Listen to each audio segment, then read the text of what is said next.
o segundo advento e o propósito da segunda vinda de Cristo. É muito importante na base, na consequência da segunda conferência sobre a queda, a origem do mal, o pecado original. Nós agora, com isto, vamos ver que Deus preparou tudo para enviar o Messias. Logo a seguir, na própria família de Adão, Deus quis já imediatamente preparar uma fundação. Porquê? Sem uma fundação, o Messias, se chegar, ele não é reconhecido. Ninguém sabe quem ele é. Então, ele, quando vier, tem de ter uma base. É que nós chamamos uma fundação. E Deus preparou a fundação a nível de família, a nível de tribo, a nível de nação. Agora, o Messias, quando vem, não vem a nível de uma família ou num nível ou numa fundação apenas de tribal. Não, não. Ele, quando vem, é na fundação nacional. Porque todas as outras que Deus tentou, todas foram invadidas por Satanás. Ele não pôde usar. Por conseguinte, a fundação agora para o Messias é a nível nacional, e essa fundação a nível nacional é da nação de Israel. Em hebraico, Messias significa o ungido, aquele que Deus escolhe, é aquele que vem comparecer o rei.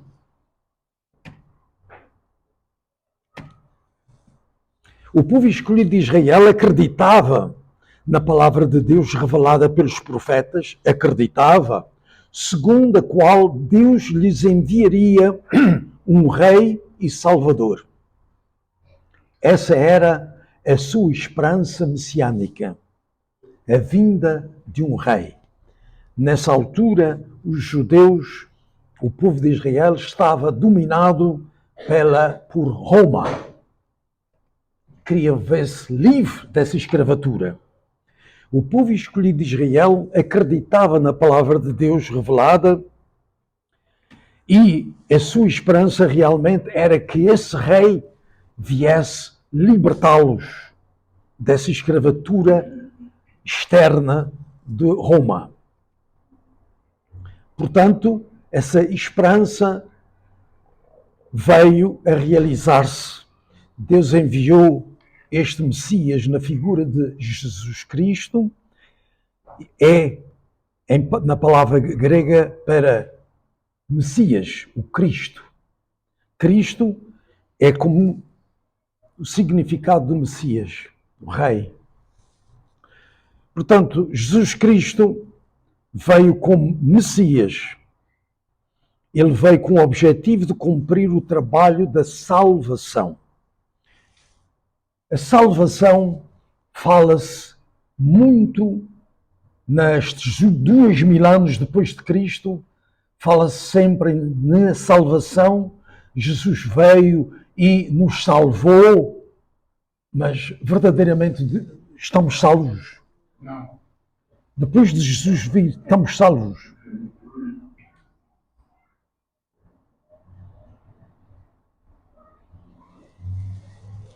Não estamos salvos. A salvação através da cruz. Como sabeis, Jesus Cristo veio. E quando ele veio, ele tinha de ter uma preparação. E Deus preparou tudo. Preparou João Batista para ser aquele que devia preparar o caminho para quando o Messias viesse estar preparado.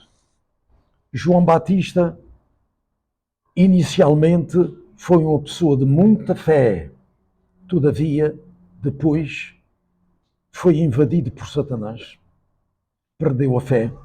Não acreditou mais em Jesus, nem acreditou na sua Missão. Jesus veio como Messias para nada mais, nada menos salvar, para nos dar salvação completa à humanidade. Ele devia cumprir o objetivo da providência da restauração. Ora, a humanidade, depois da queda, ficou numa situação não normal, uma situação anormal, como se fosse doente. Uma pessoa doente precisa de quê? Precisa de alguém que ajude a restaurar a sua saúde normal, o seu estado normal. Portanto, Jesus vem para dar salvação, vai ser através da restauração do estado degradado em que o homem se encontra, para restaurá-lo ao nível original. Portanto, ele devia cumprir este objetivo da restauração. Jesus veio para cumprir o reino do céu primeiro na terra. Porém, nós vemos que o reino do céu na terra não existe, pois não. Existe. Existe na terra? Acho que não. Ou parece que sim? Não. Absolutamente não.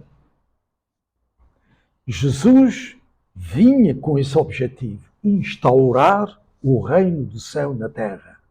E ele, quando veio, o que é que ele começou a dizer? As palavras dele. Arrependei-vos. Arrependei-vos. Porque o reino do céu está perto. Arrepender-se de quê?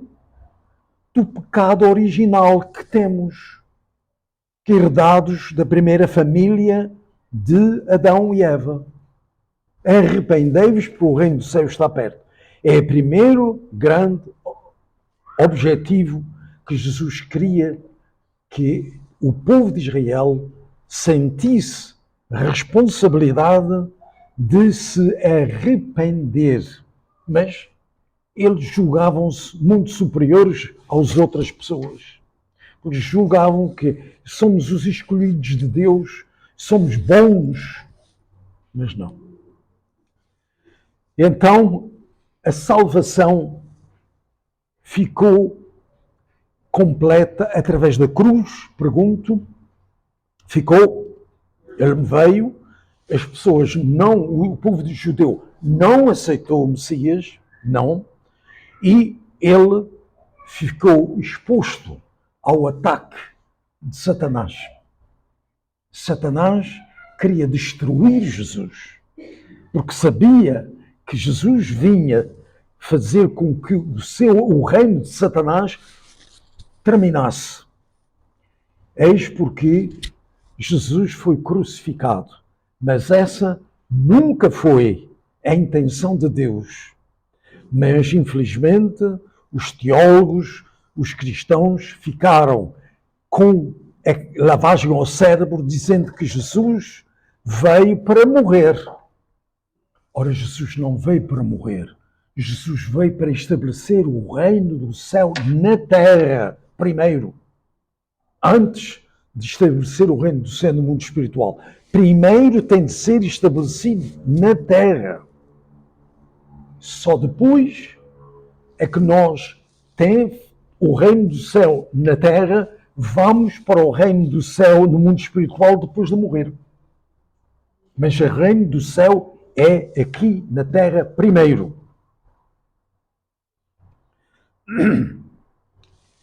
Jesus cumpriu a primeira bênção. Jesus é como o segundo Adão. Está na posição de segundo Adão. O primeiro Adão não cumpriu a vontade de Deus. O segundo Adão vem e tem de cumprir as três bênçãos. Porém, Jesus só pôde cumprir a primeira bênção. Crescimento à perfeição, física e espiritual. E a segunda bênção? Não cumpriu. Ele não casou.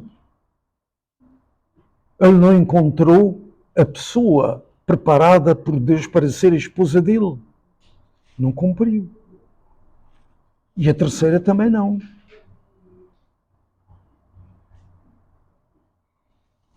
Por isso, a situação de Jesus ter de ser crucificado foi uma segunda alternativa.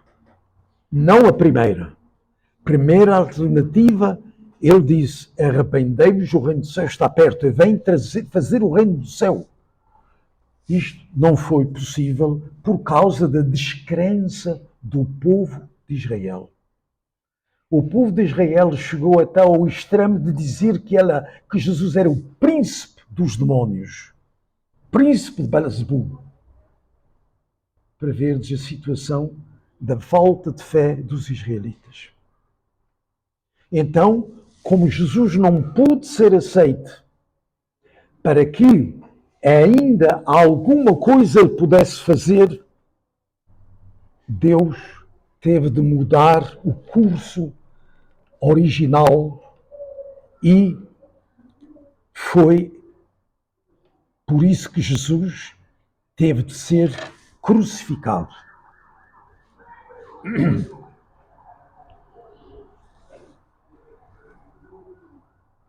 A crucificação, portanto, não era o plano original de Deus para Jesus. Nunca foi. Mas visto que ele não pôde ser aceito, primeiro, pela falta de fé de João Batista, que devia ser o primeiro discípulo de Jesus. Segundo, porque os sumos sacerdotes da lei não queriam acreditar que Jesus era o Messias. E por causa de tudo isso, Jesus viu todas as portas fechadas, não podia entrar. Ele tentou com os seus discípulos. Ele foi à procura de pessoas com um coração bom que pudessem realmente compreender e encontrou 12 discípulos. Esses 12 discípulos não eram as pessoas mais qualificadas, com todo o respeito que tenho por eles. Não eram as pessoas mais qualificadas para serem os discípulos de Jesus. Quem eram? Já disse, João Batista, os sumos sacerdotes, os doutores da lei, essas pessoas eram preparadas. Todavia, rejeitaram. Por causa disso, Jesus teve de, o seu curso teve de ser alterado.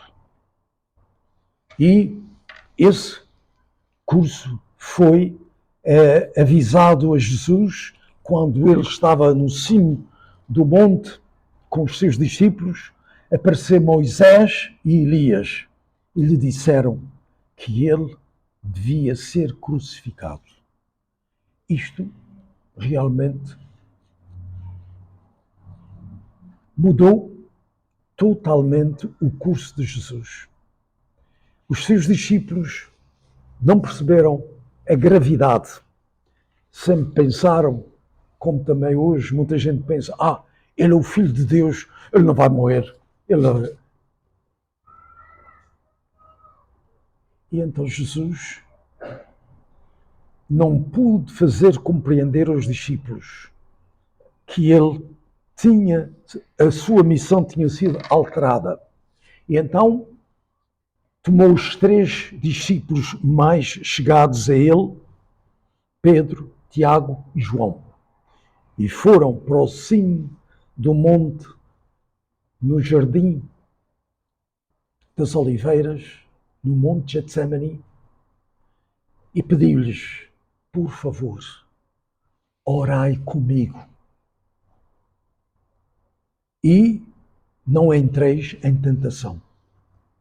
E Jesus prostrou-se, avançou, deixou-os lá, avançou para mais um pouco longe e prostrou-se com o rosto em terra, pedindo a Deus que realmente não fosse feita, que ele não tomasse o cálice da morte, mas que fosse feita a sua vontade, mas não a dele.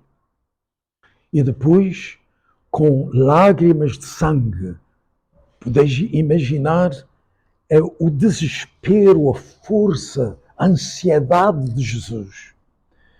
Depois foi ter com os discípulos. O que é que encontrou os 3 discípulos?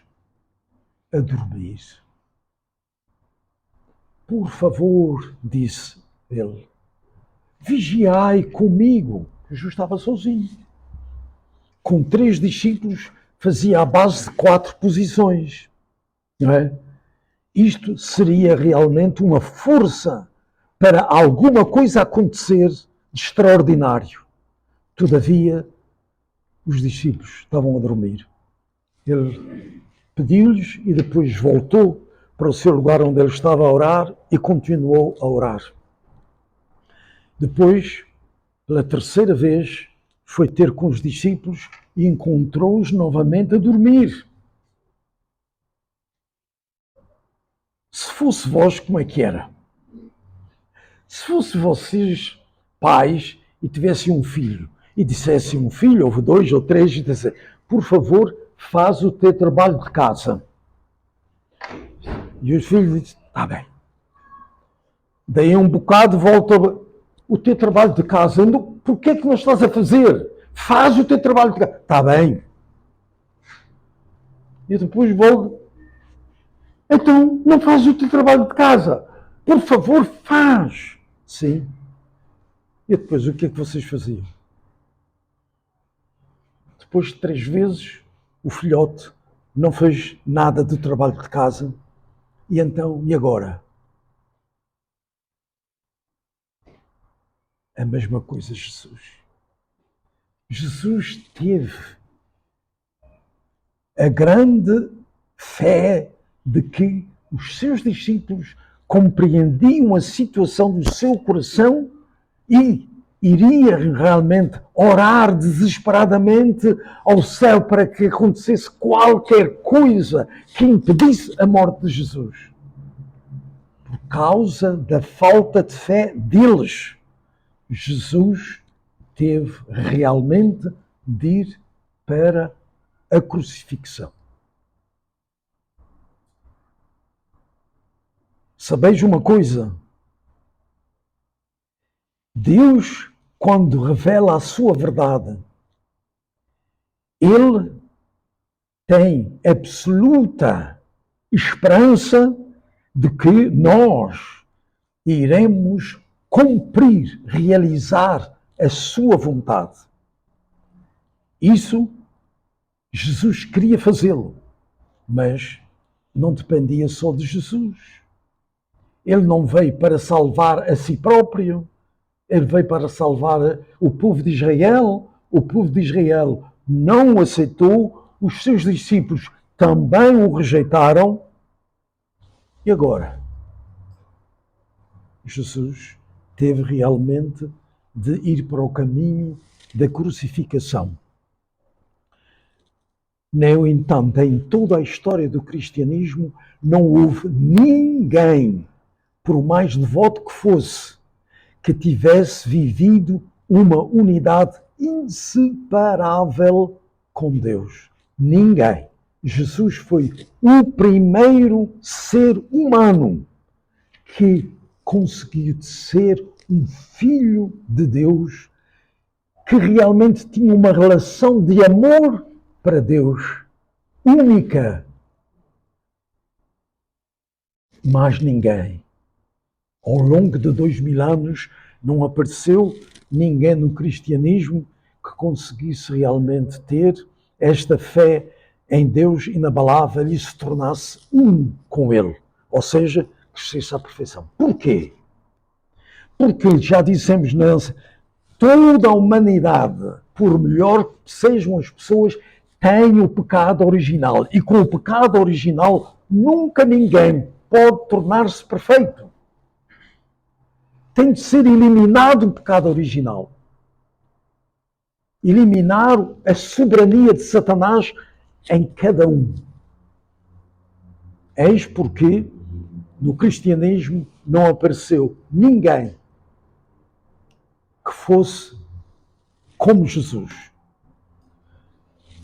Portanto, o reino do céu que os crentes esperam não tem unidade com Deus, tem necessidade de redenção, oração e devoção, e por isso os pais cristãos continuam a transmitir o pecado original aos seus filhos. Transmissão de pecado original de pais para filhos.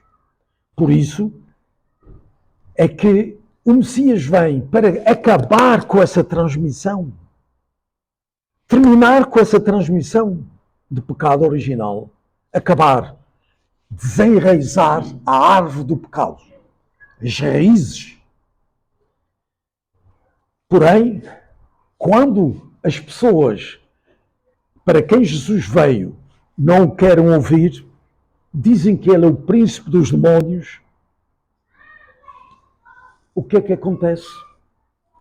Ora, a única possível era Jesus dar a sua vida pelos seus próprios inimigos.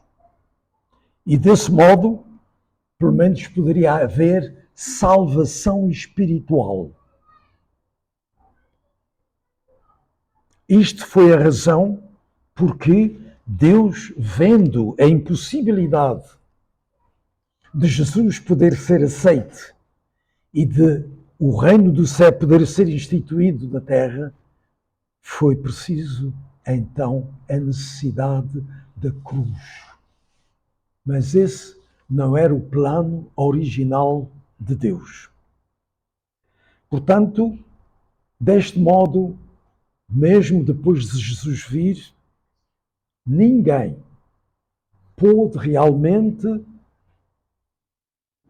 deixar de ter o pecado original. Toda a gente, todos os cristãos, continuam com o pecado original. Mesmo aqueles mais crentes.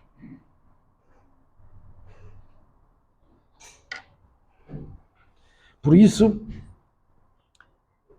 a salvação dada pela redenção da cruz não erradicou por completo o pecado original, nem restaurou perfeitamente a natureza original. Portanto, a morte de Jesus na cruz, considerando, primeiro, as palavras e ações dos discípulos, segundo, a providência de Deus, e em terceiro lugar, as palavras e ações do próprio Jesus. A morte de Jesus não era a tão desejada vontade de Deus. Quem diz isto é o apóstolo Paulo, na sua carta aos Coríntios.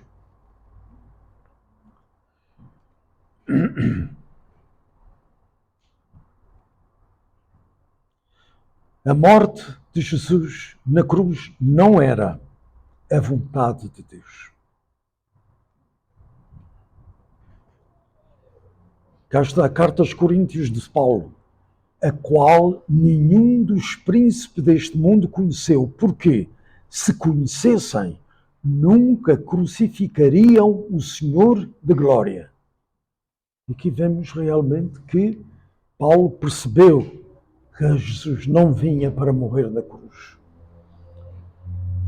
E o apóstolo São Mateus dizia, e indo um pouco mais por diante, prostrou-se sobre o seu rosto, orando e dizendo, meu Pai, se é possível, passe de mim este cálice, todavia, não seja como eu quero, mas como tu queres. Esta palavra de Jesus é realmente muito importante. Esta oração de Jesus é uma oração modelo para nós também. Nós muitas vezes queremos que a nossa vontade se cumpra, que Deus faça com que a minha vontade se cumpra. Mas esta não é a oração correta.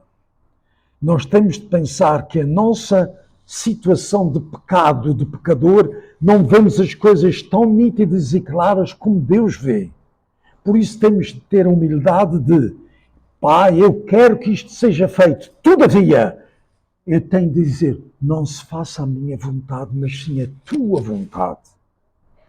Deus é que deve fazer a sua vontade. Está bem? Portanto, não era a vontade de Deus que Jesus realmente morresse na cruz. E por isso, temos que, como consequência da crucificação de Jesus, o que é que aconteceu ao povo israelita? Foi glorificado, não é? Cumpriu a vontade de Deus de matar Jesus. Segundo os cristãos que acreditam que Jesus veio foi para morrer, então, o que é que aconteceu ao povo de Israel? Se cumpriu a vontade de Deus. Foi todo espalhado por todo o mundo. Deixou de existir a nação de Israel. Isto não é uma bênção, pois não? Não é um prémio por eles terem matado o Senhor da Glória. Os cristãos fiéis tiveram de suportar a cruz pelo pecado coletivo de terem morto Jesus. Porquê? Porque eles foram os herdeiros de Jesus. E então, esse pecado, a morte de Jesus, é um pecado tão grande, que é preciso, para indemnizá-lo, não basta ser uma pessoa, 2 ou 3 pessoas que façam a vontade de Deus. É preciso muitos milhares de pessoas e muitas centenas de anos a pagar preço, indemnização, pelo grande erro de matar o Filho de Deus, Jesus Cristo. Portanto, o sofrimento dos israelitas e a cruz dos cristãos mostram realmente as consequências da morte de Jesus, a qual não era a vontade de Deus original. Agora, o limite da salvação através da redenção pela cruz e o propósito do segundo advento. Se Jesus não tivesse sido crucificado, teria realizado ambos os aspectos da salvação espiritual e a salvação física. Isto era o que ele vinha fazer. Todavia, porque ele foi destruído fisicamente,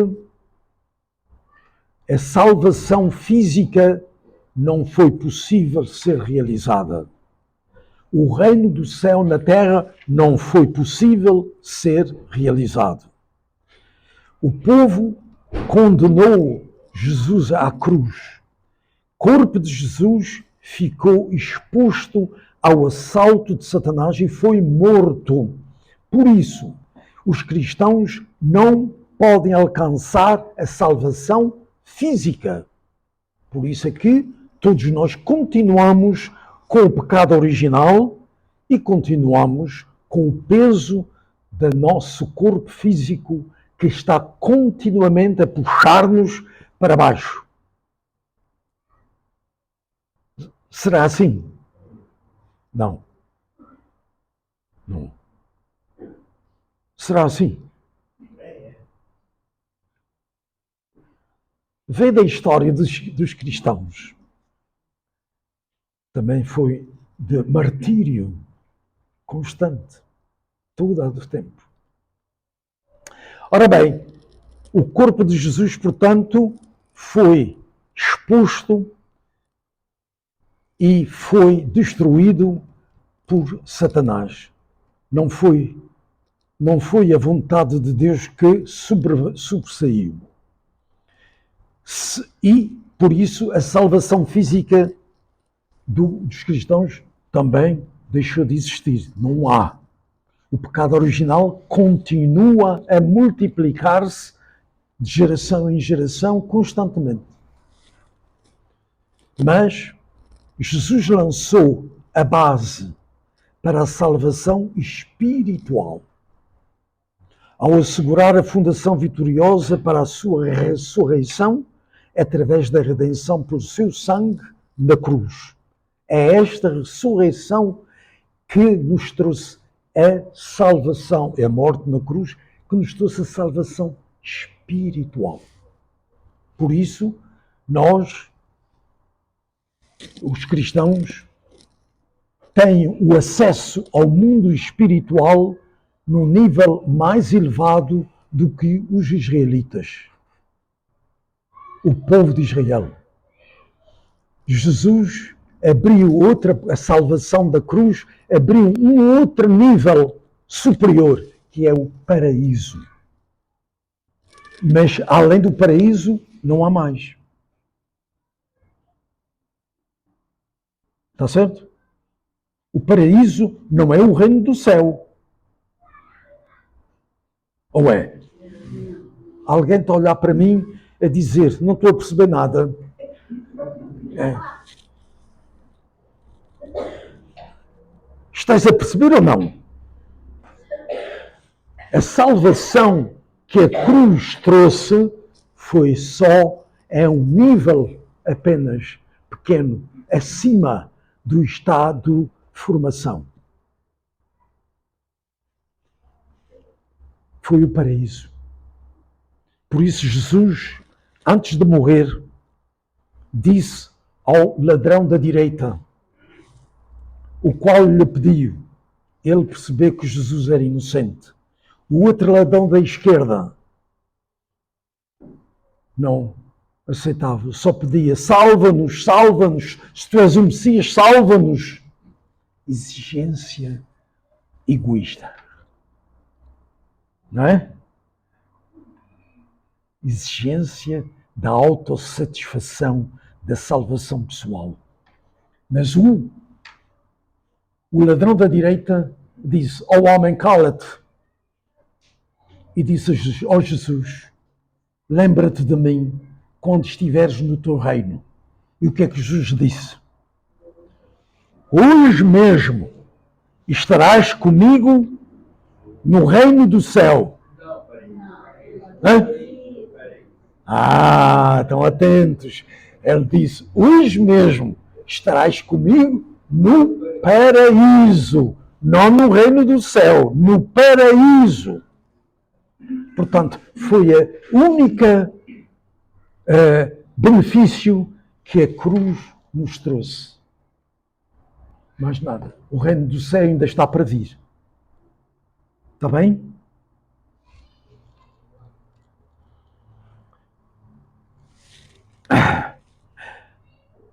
Portanto, os cristãos hoje são pessoas que têm apenas salvação espiritual. Não têm salvação física, ou seja, o pecado reproduz-se através da linhagem de sangue. Portanto, essa salvação física não foi possível. Jesus não pôde fazer a sua missão original. Por isso, para completar a obra da salvação espiritual e física, as duas, Jesus tem de voltar aonde? Nas nuvens. Tem de voltar nas nuvens. Sim ou não? Não ouço nada. Tem de voltar nas nuvens ou não? Não, na terra. Está bem?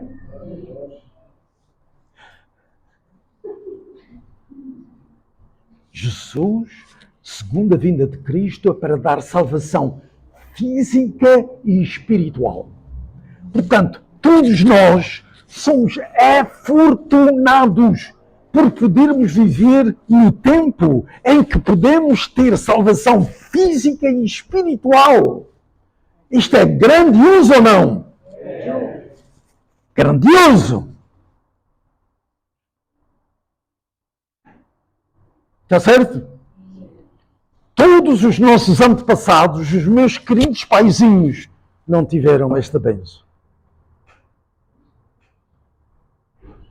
Somos afortunados, sim ou não? Sim. Tchau. Portanto, a salvação física e espiritual ainda está para vir. Por isso, o primeiro Adão falhou. O segundo Adão não pôde cumprir a sua missão. O segundo Adão, Jesus. O terceiro Adão vem, é a terceira tentativa de Deus. Ele vem e não será crucificado, nem morto, nem destruído. Uau! Porquê? Porque Satanás já destruiu 2 vezes o plano de Deus. Se ele destruir a terceira vez o plano de Deus, quer dizer que Deus não tem poder, nem força, nem inteligência, nem meios para destruir Satanás. Por isso ele vem para ser vitorioso. Mas ele vem para ser vitorioso primeiro, destruindo o poder de Satanás. Destruindo. Por isso, ele derramou muito sangue, muito suor, muitas lágrimas, muito sofrimento, mas destruiu o poder de Satanás. E Jacob mostrou que não se pode desistir na luta contra o mundo espiritual que é representado por aquele anjo que Deus enviou para lutar com Jacob. Jacob venceu o mundo espiritual. O Messias vem e tem de vencer Satanás, um espírito. Está certo? É para vencer.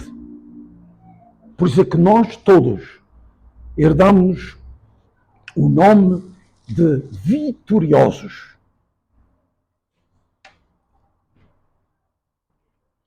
Segundo advento é, por isso, necessário. E Jesus próprio prometeu. Ele disse que viria. Sim ou não? Sim. Ele disse que viria.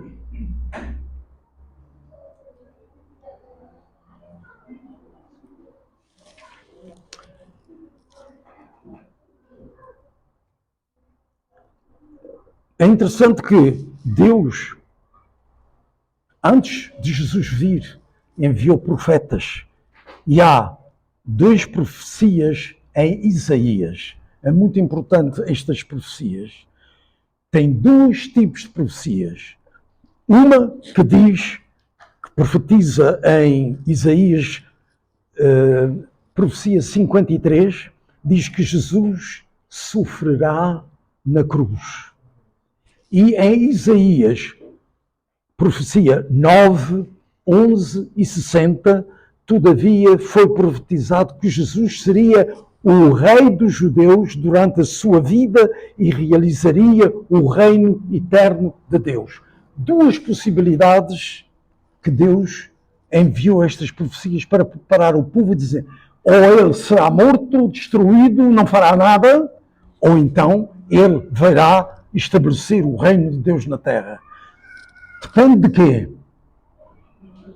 Da responsabilidade humana aceitá-lo ou não.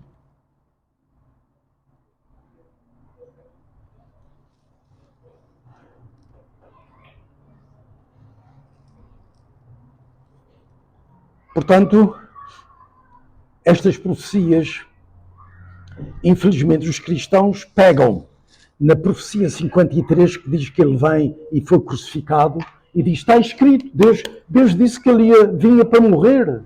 E esquecem-se de ler a profecia número 9, 11 e 60. Onde diz que ele vem para ser o rei dos reis. Então, em que é que ficamos? Isto são os ardis de Satanás para confundir as mentes das pessoas. Não nos deixemos iludir. Está bem? O Messias vem pela segunda vez, a segunda vinda de Cristo, e é para ser 100% vitorioso. Satanás não deixará, de modo nenhum, ele ficar numa situação de desafogo, de calma. Ele viverá todos os seus dias com uma intensidade, como se estivesse com uma, como se chama, no cadafalso, com uma lâmina sobre a cabeça para o destruir. Ele viveu assim todos os dias da sua vida quando ele vier. A natureza dos frutos que eles produzem depende do cumprimento ou não da sua própria porção de responsabilidade. Foi por este motivo que Deus concedeu 2 tipos de profecias relativamente ao cumprimento da sua vontade. Isto é a razão destas 2 profecias. Depende da fé ou não. Ser responsável ou não ser responsável.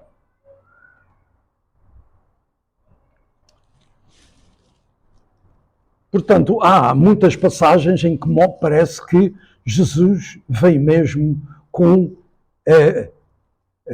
a sentença de ser morto na cruz, de morrer. Ora, vemos em diversas passagens do Evangelho como Jesus, por exemplo, disse, quando Pedro ouviu da parte de Jesus que ele teria de ser crucificado iminentemente, muito cedo, e Pedro tentou dissuadi-lo de que ele disse: Senhor, Deus, tal não permita. E a resposta de Pedro, a resposta de Jesus qual foi? Afasta-te de mim, Satanás. Então, interpretação cristã. Está visto que Jesus vinha para morrer. Mas eles não estão a enquadrar esta situação na situação real. No início ele nunca disse que vinha para morrer. Ele disse sempre que vinha para estabelecer o reino do céu na terra. Todavia, porque ele não foi aceite pelo povo, pelos seus discípulos, então a sua missão foi modificada para ser crucificado a fim de, pelo menos, ter a salvação espiritual. Por isso, a interpretação que se faz de que está visto que Jesus vinha para morrer, porque disse a Pedro: afasta-te de mim, Satanás, eu tenho de morrer, não é? Não. Portanto, esta é uma passagem que aparentemente dá a impressão, a sensação de que Jesus realmente vinha para morrer. Mas a dissuasão de Pedro podia ter impedido Jesus de preparar o caminho para a salvação espiritual através da cruz. Por isso, Jesus o repreendeu. Esta foi a razão.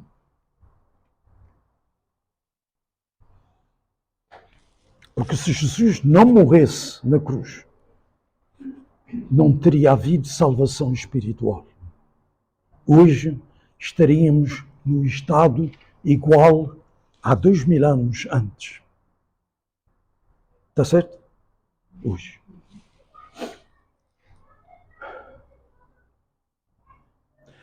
Outra passagem que parece que Jesus veio para morrer na cruz.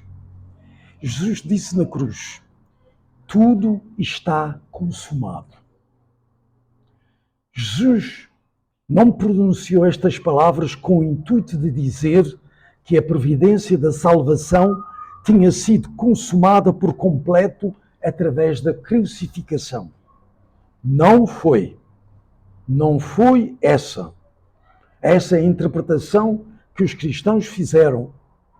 Jesus quis dizer que tinha terminado de estabelecer a fundação para a salvação espiritual.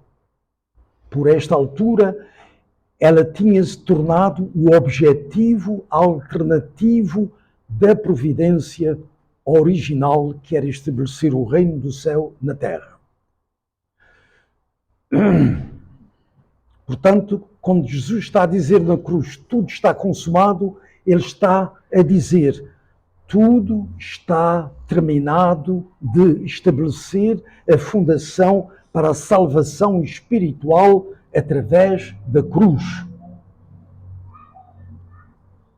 E agora vamos falar da segunda vinda de Elias e João Batista. O profeta Malaquias anteviu que Elias viria de novo antes do terrível e grande dia do Senhor. Malaquias 4:5. Ele disse que Elias viria primeiro. E em Malaquias está escrito assim: eis que vos enviarei o profeta Elias antes que chegue o meu dia grande e terrível. Portanto, o que é que os judeus estavam à espera? Os israelitas estavam à espera, primeiro, de Elias. Elias era João Batista. Mas João Batista não reconheceu que era Elias. E então, o que é que se passa? Passa-se que os judeus, vendo Jesus com discípulos, os discípulos testemunhando que Jesus era o Messias, eles disseram, mas está escrito na Escritura que antes que o Messias venha, Elias virá primeiro. Onde é que está Elias? E os discípulos não sabiam responder a isto. Foram ter com Jesus e disseram, Jesus, nós estamos a testemunhar que tu és o Messias, mas os sumos sacerdotes, os doutores da lei, perguntam-nos, onde é que está Elias? Nós não sabemos responder. Então Jesus disse, sim, Elias já veio. Já veio? Mas eles dizem que não veio. Elias já veio. João Batista estava na posição do Elias. João Batista era Elias. Portanto,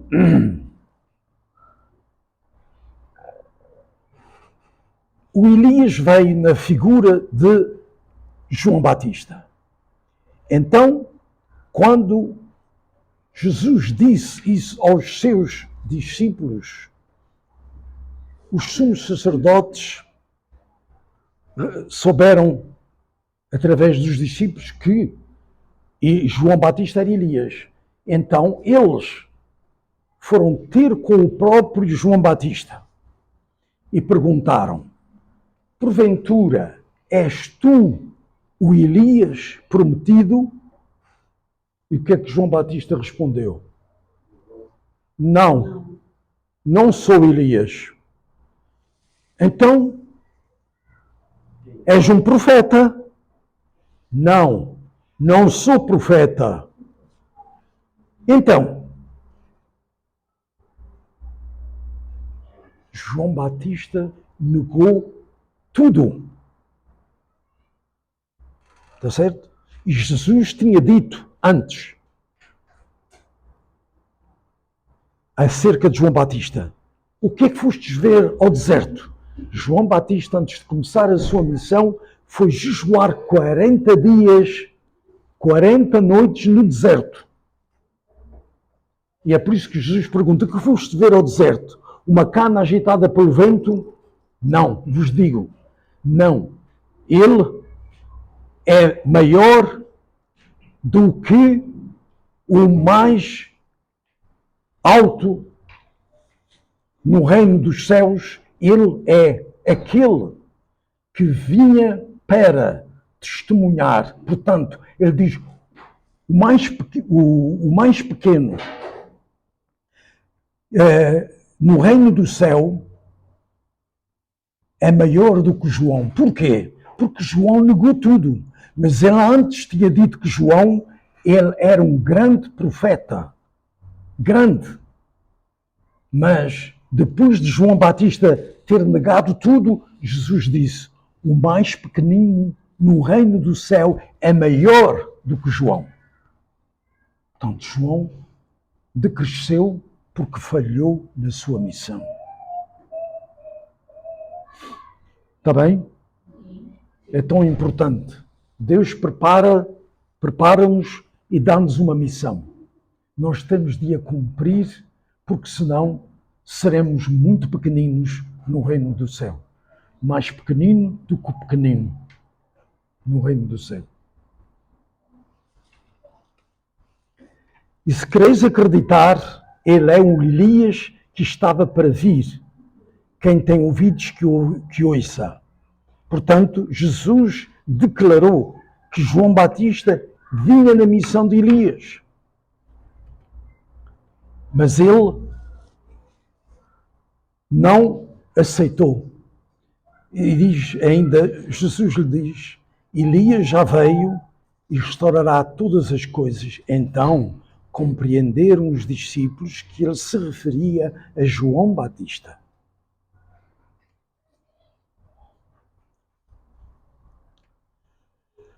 Uma vez que os discípulos já acreditavam que Jesus era o Messias, eles aceitaram de boa vontade o seu testemunho de que João Batista era o Elias. Quando Jesus, antes de começar a sua missão, ele foi ter ao Rio Jordão, onde estava João Batista a batizar. E Jesus disse a João, batiza-me a mim também. E João, com a sua mente iluminada por Deus, disse, não, tu é que me deves batizar. Mas Jesus insistiu, batiza-me. E durante o momento que ele estava a batizar Jesus, o céu abriu-se e ouvi-se uma voz. Este é o meu filho muito amado, em quem eu pus todas as minhas complacências. Esta voz é a voz de Deus, a voz do céu. João Batista testemunhou isso. Ele não tem razão nenhuma para não acreditar que Jesus era o Filho de Deus. Todavia, a sua fé tornou-se muito pequenina ao ponto de negar tudo o que era que ele devia realizar. Portanto, Jesus testemunhou que João Batista era o verdadeiro Elias, pelo qual o povo esperava tão ansiosamente. E se quereis acreditar, diz Jesus, ele é o Elias que estava para vir. Pelo contrário, João Batista negou terminantemente esta afirmação. Ele negou tudo, até negou que era profeta. E João Batista negou terminantemente esta afirmação de Jesus. E este é o testemunho de João quando os judeus mandaram de Jerusalém sacerdotes e levitas para que lhe perguntassem: quem és tu? E confessou e não negou. Confessou: eu não sou o Cristo. E perguntaram: então quem és? És tu Elias? E ele disse: não sou. És tu um profeta? E ele respondeu: não. Portanto, negou tudo. Tudo, tudo. Porém, naquele tempo, as pessoas respeitavam muito João Batista. até julgavam que ele era um Messias. Todavia, João Batista deu um testemunho falso de Jesus. Ele não pôde cumprir a missão para que Deus o tinha preparado. Assim, por causa do testemunho de João Batista, o povo rejeitou as palavras de Jesus porque as consideravam uma fabricação forjada para suportar a sua duvidosa pretensão de ser o Messias. Consequentemente, Jesus foi condenado como um impostor.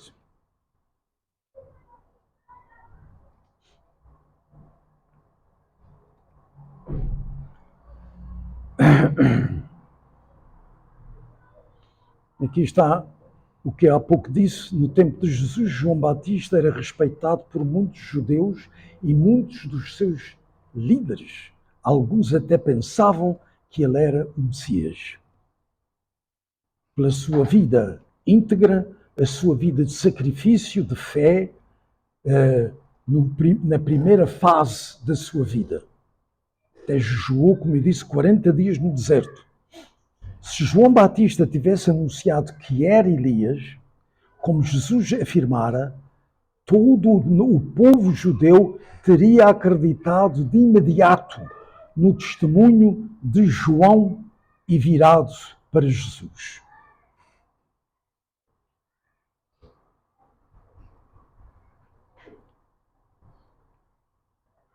Ao invés, a ignorância de João sobre a providência de Jesus, que o levou a insistir não ser Elias, tornou-se a principal razão pela qual o povo judeu não se virou para Jesus.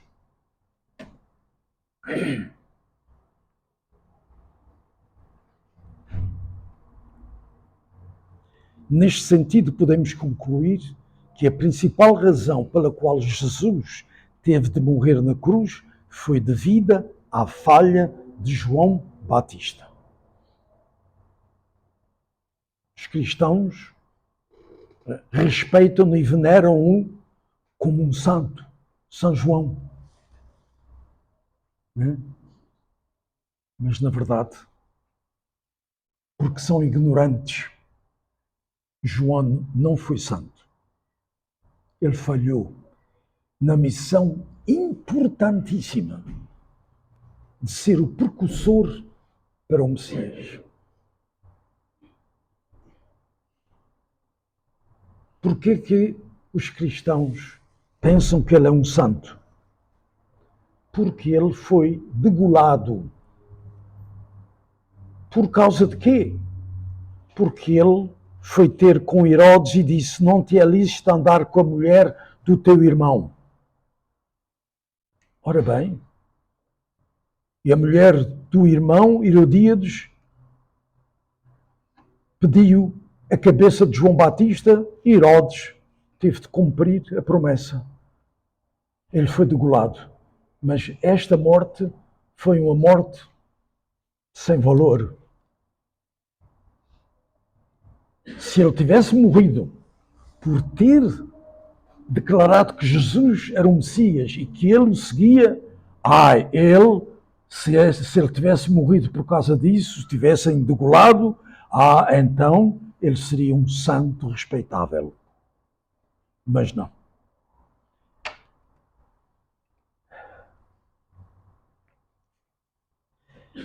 Ora, em que sentido João Batista era Elias?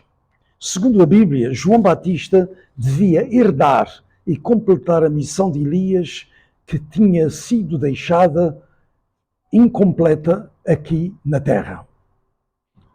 João Batista herda a missão de Elias.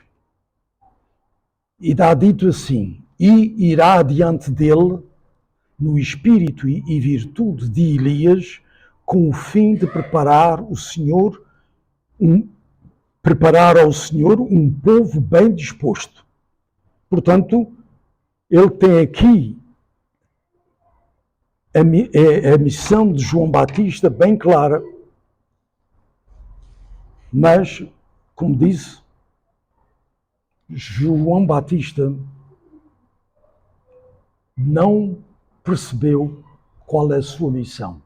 Ele era para ser a segunda vinda de Elias,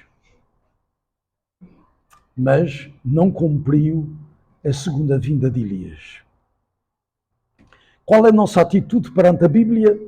Até hoje nunca ninguém desvendou este segredo celestial. Por isso é que dizem os cristãos, tenham-no como um santo. Não é. Isto porque temos lido a Bíblia com a convicção de que João Batista foi um grande profeta. E, de facto, ele foi num período de tempo pequeno, mas foi. Mas depois negou tudo, perdeu a fé totalmente. Devemos evitar uma atitude de fé conservadora que nos torna receosos de questionar as crenças convencionais e as doutrinas tradicionais. Evitar uma atitude de fé conservadora.